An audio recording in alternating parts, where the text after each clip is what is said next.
Assalamualaikum warahmatullahi wabarakatuh. Perkenalkan, nama saya Muhammad Ashka Syarafi Mukhtar dari Prodi Sosiologi Agama semester 3. Di sini saya akan mempresentasikan tentang mata kuliah Fikih Muamalah dari bab 1 sampai bab terakhir. Untuk mempersingkat waktu, langsung saja presentasinya akan dimulai. Pada bab yang pertama yakni fikih dan ruang lingkupnya. Fikih sendiri berarti peraturan-peraturan atau hukum, dan muamalah yakni permasalahan jual beli yang harus ditaati dalam suatu agama. Untuk ruang lingkup fikih muamalah terbagi menjadi dua. Yang pertama yakni fikih muamalah madiyah dan fikih muamalah adabiyah. Fikih muamalah madiyah yakni permasalahan jual belinya, dan fikih muamalah abadiyah yakni ijab qabulnya yang menjadi suatu syarat sah untuk cara pembeliannya.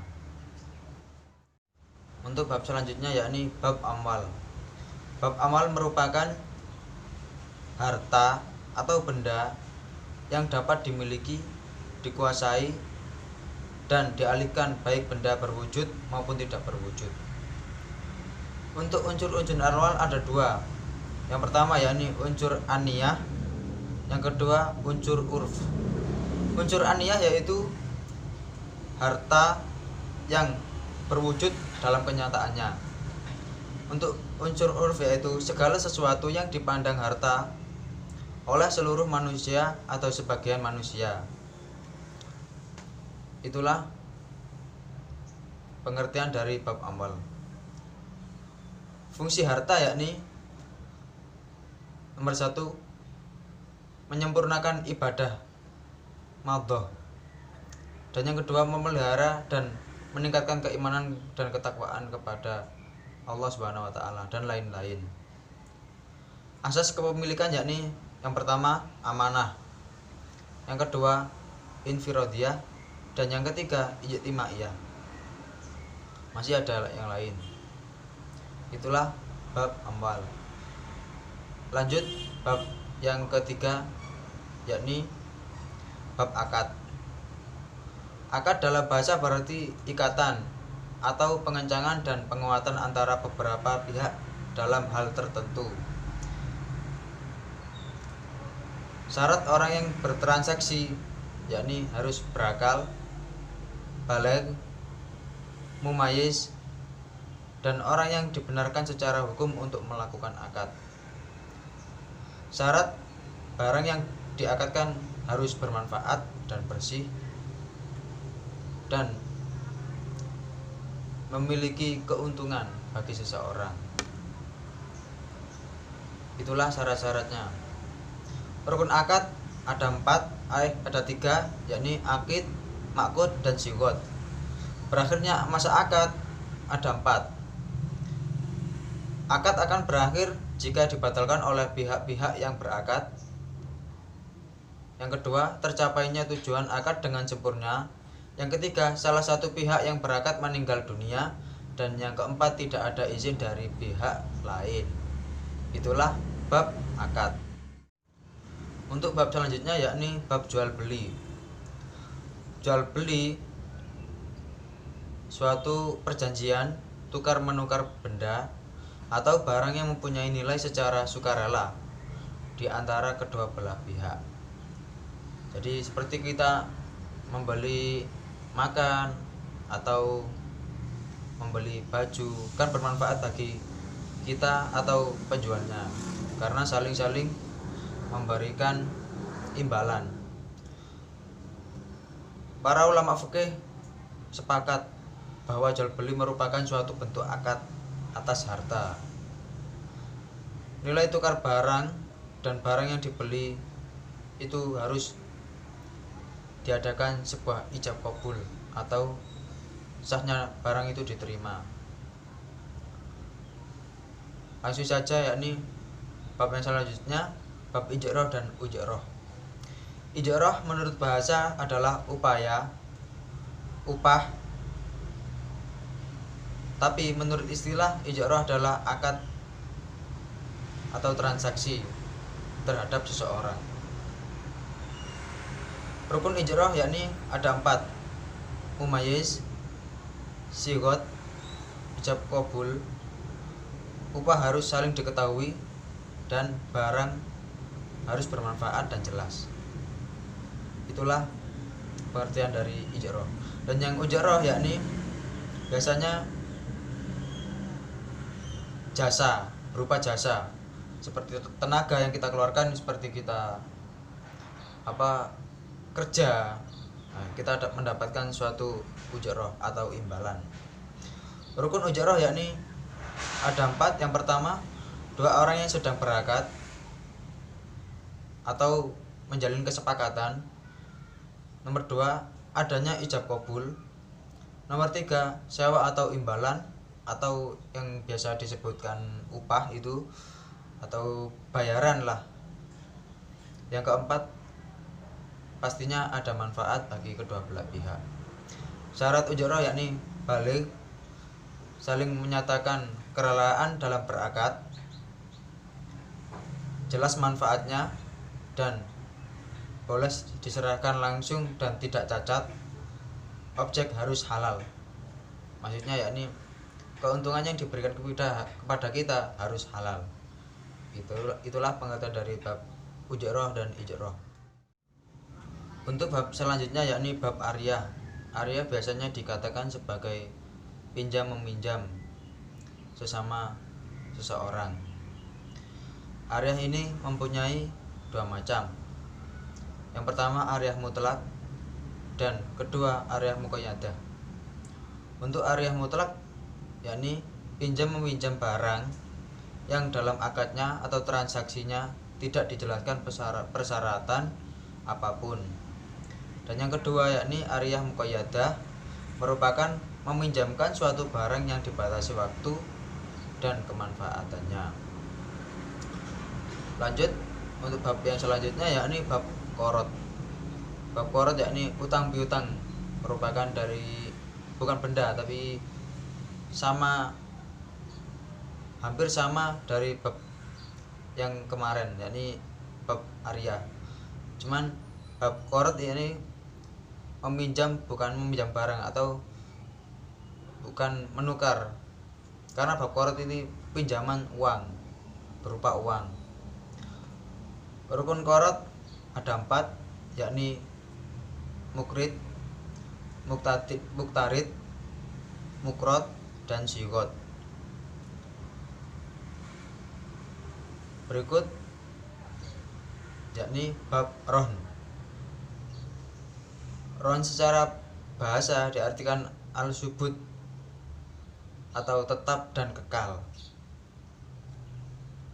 Jadi bab qorot yakni menjadikan suatu benda yang mempunyai nilai harta dalam pandangan syariat atau kepercayaan suatu utang. Untuk bab selanjutnya yakni bab rohon, yang biasanya diartikan sebagai jaminan atas perhutangan. Bab rohon ini mempunyai 3 rukun. Yang pertama yakni rohin atau pelaku akad. Yang kedua yakni almarhun atau objek akad. Yang terakhir adalah sigot atau ijab qabul. Untuk bab rohin syarat-syaratnya ada 3. Yang pertama baligh dan berakal. Yang kedua bahwa barang yang digadaikan itu ada pada saat akad. Jadi barangnya itu ada pas ketika waktu akad. Dan yang ketiga adanya al-murtahin atau wakilnya mengambil barang yang digadaikan. Lanjut bab selanjutnya yakni bab syirkah. Syirkah yakni mencampurkan 2 bagian atau lebih sehingga tidak dapat lagi dibedakan antara bagian yang satu dengan yang lainnya. Menurut istilah, syirkah yakni suatu akad yang dilakukan oleh kedua pihak atau lebih yang bersepakat untuk melakukan suatu usaha dengan tujuan memperoleh keuntungan. Biasanya ini disebut dengan patungan atau bekerja sama.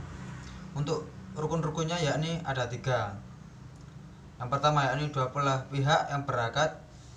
Syarat orang yang akad harus memiliki kecakapan atau ahliyah. Yang kedua yakni objek akad disebut juga mauqud yang mencakup pekerjaan atau modal.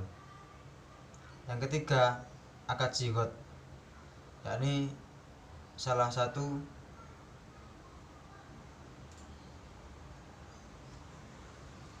akad harus berupa tasarruf, yaitu adanya aktivitas pengelolaan. Untuk macam-macam syirkah ada 4. Yang pertama yakni syirkah inan, yang kedua syirkah abadan, yang ketiga syirkah wujuh, dan yang terakhir yakni syirkah mufawwadah. Lanjut pada bab selanjutnya yakni bab mujaro'ah atau mukhabarah dan musyaqqah. Mukhabarah adalah kerjasama antara sang pemilik lahan dan yang pekerjanya.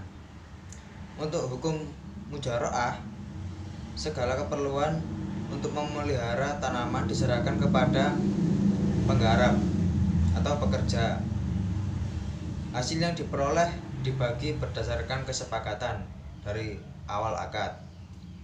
Hak dan kewajiban pemilik lahan bagi hasil tanah yang ditetapkan menurut besarnya imbalan. Kewajiban pemilik tanah yakni menyerahkan tanah yang dibagi hasil dan serta membayar pajak.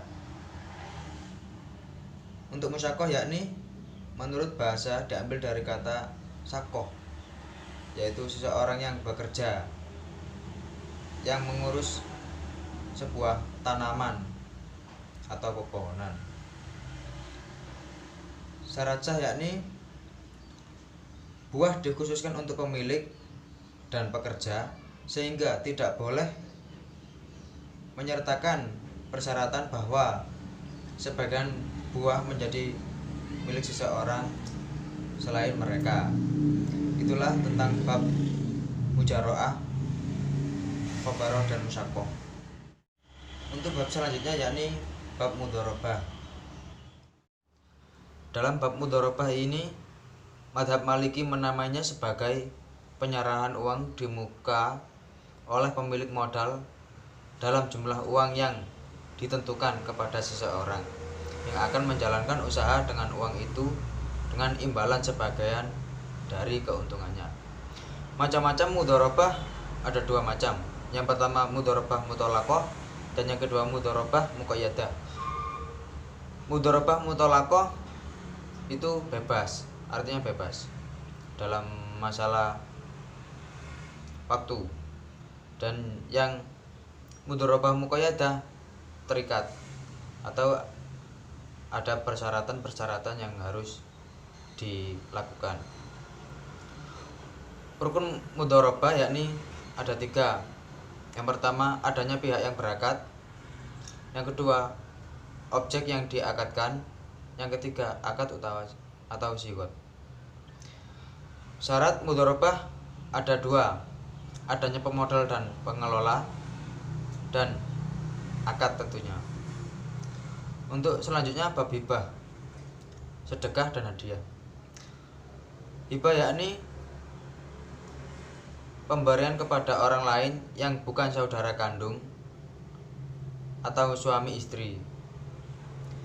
Penerimaan hibah tidak diwajibkan memberi imbalan jasa atas hadiah yang diterima, sehingga tidak ada ketetapan apapun setelah hibah diberikan atau diterima oleh orang lain.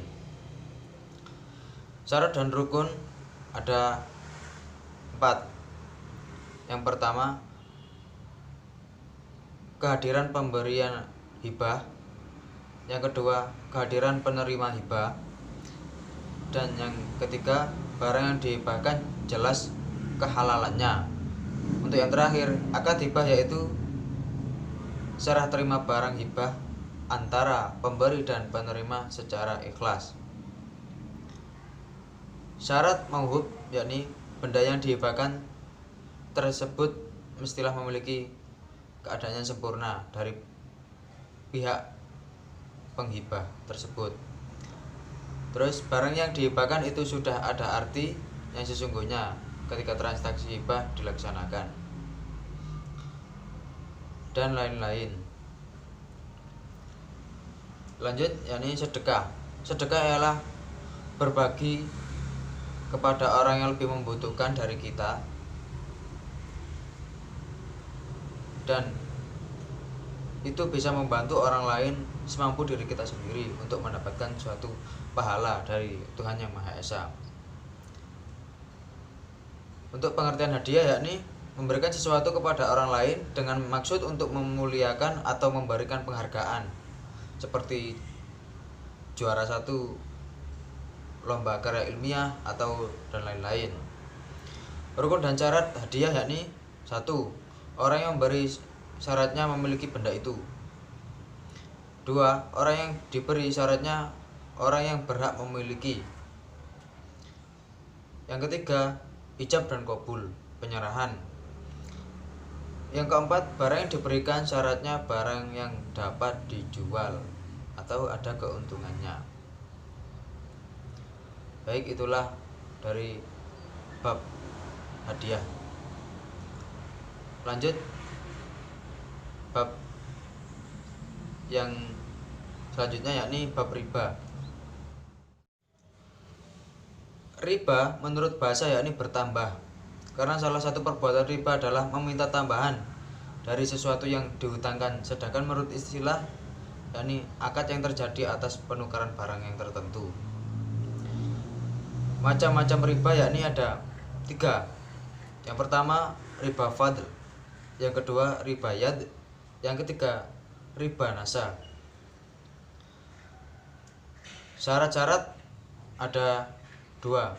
Yang pertama, menjual emas dengan emas, perak dengan perak, makan dengan makanan.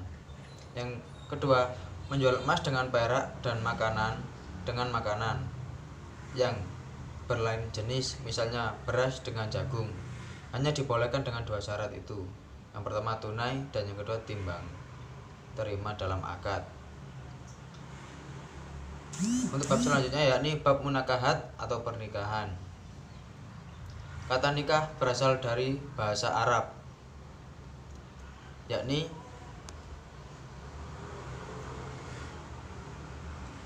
yang berarti bertemu atau berkumpul.